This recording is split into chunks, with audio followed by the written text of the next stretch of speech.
You are listening to Studio Mike Presents, a blend of humor, music, and storytelling. I know this sounds really obvious, but slamming on concrete hurts. Really fucking bad. My hips, elbows, and wrists will never be the same. But in the end, it's still worth the pain for all the fun and excitement skateboarding has brought to my life. I'm 44 now, but my first skateboarding experience happened when I was 4 years old. I rode a purple banana board off our porch, slamming onto my face, and I actually don't remember what happened next, as it was the first time I got knocked out skating. But it wouldn't be the last. Guess I didn't learn my lesson. I was a teenager during the big 80s skating boom. 12 years old when I got my first pro deck. It was a Vision Psycho stick for Christmas, and I was so angry I cried, because I actually wanted a Gons or a Caballero deck, but really Rob Roskop had the sickest decks at the time. Man, I wanted one of those.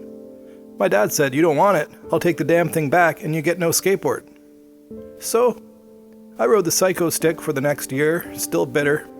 The damn thing had no nose, and at the time no decks really did, so, tells you how lame it really was. Still, beat not skating. Every day after school and on weekends, the neighborhood skaters, and there were a ton of them at the time, would hunker into someone's basement, drinking Jolt Cola, and we would watch all the Bones Brigade videos, as that was really all there was at the time, at least in London, Ontario. Now, I wish I would have been watching the Santa Cruz Streets of Fire video, but really, any video with skating, even Police Academy 4, filled me with adrenaline and excitement, and a need to get out and shred. Skateboarding gave me my first real taste of freedom, a way to get away from my house, from family drama, from parental restraint, and just get out and be me.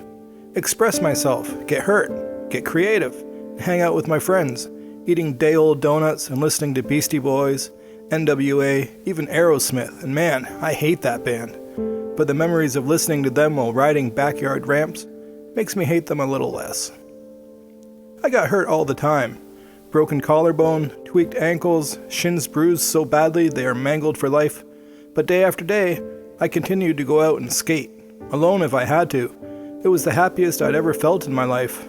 Of course, this was before girlfriends, which brought on a different kind of happiness. But skateboarding did attract girls, which was an added bonus. And luckily, I had the Tony Hawk haircut, but no one gets to see those pictures. God, they're awful. All summer, I'd bike to the local ramp in Gibbons Park in London, Ontario. They had 2 ramps. A poorly constructed 10-foot vert ramp, the transitions were too tight and the flat bottom wasn't long enough for the height. But watching the older dudes rip airs out of that thing was heaven for me. There was a second ramp, a 7-footer with 2 extensions. That was the one I rode the most, slamming badly day after day, not giving 2 shits about the scrapes and bruises, because after a good cry, I was back at it again. I didn't care. I had to skate. I was a skater. Skating was my life. I dropped baseball, piano, you name it. Nothing got in the way of me and my skateboard. That was my life for a couple summers, until the end of the big boom, when the industry died, before reinventing itself thanks to Rubbish Heap, Blind Video Days, Plan B, etc. Everyone I knew, except maybe one person, dropped skating. Grunge came around and everyone bought electric guitars and distortion pedals, and tossed their skateboards into the back of their closets. I stuck it out skating for a bit, but eventually got into music too. I'd been playing music since I was 6, so it was easy for me. But I'd still get out and skate when I could. Eventually I concentrated more on music because it hurt less, and most importantly, attracted more girls than skateboarding. And for an unremarkable looking guy like myself, every little bit helps. For a couple years I pretty much dropped out of skating, but it was always there, in the back of my mind, saying, "Don't forget me. Don't forget the good times." I transitioned from grunge to metal to the most extreme metal I could find. But you know what? As much fun as that was, and it was a ton of fun, it never reached the levels of fun and excitement that skateboarding had brought me over those couple summers when I was a teenager. And I never forgot that. When I was 25, I finally moved away from my parents and into a house with a couple other dudes I knew. This was the first real freedom I had felt since skating, and it didn't take long until skateboarding came back into my life in the form of Tony Hawk Skater 3.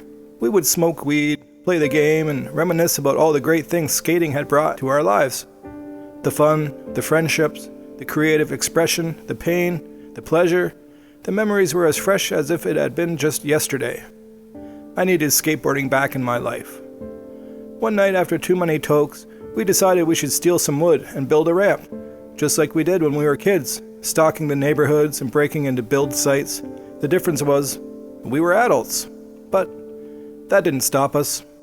The first night we found a big score, piled it onto the roof of a white Civic, and held on tight as we drove it home. As we pulled into the driveway, there was a cop sitting right there, across from our house. This was 3 a.m. on a Tuesday. 4 dudes with plywood on the roof of a car pulling into a driveway. It was also the middle of winter. Can you say, potheads? Our first attempt at building a half-pipe was a disaster. No one listened to me about the proper way to design a smooth transition.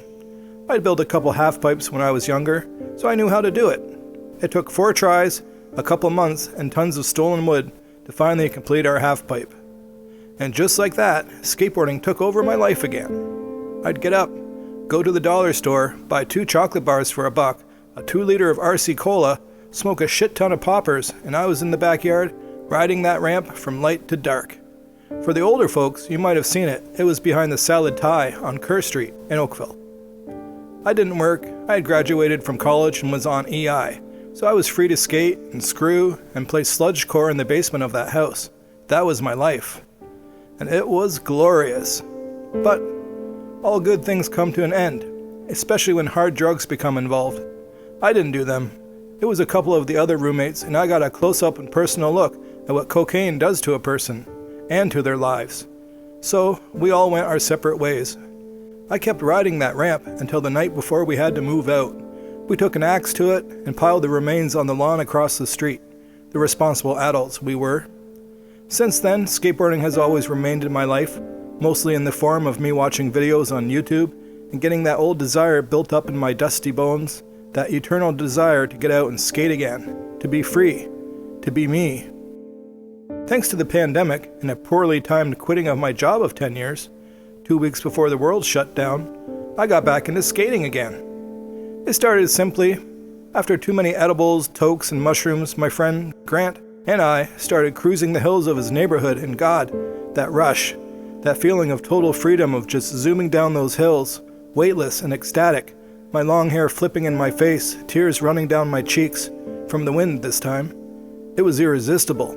Me and skating, we were back together again. I fixed up my old deck, bought some new wheels, and then ran into Justin B., who told me about a group of older guys, mostly, who met up at Shell Park on Fridays and invited me to come along and do some skating. That was my introduction to the last ride. I thought it would be a good excuse to get out and ride, so I did it. It felt great being there. Everyone I met was so talented and nice, and accepting of the fact that I sucked total shit, but at least I'm not a poser. I'm a skater. For life.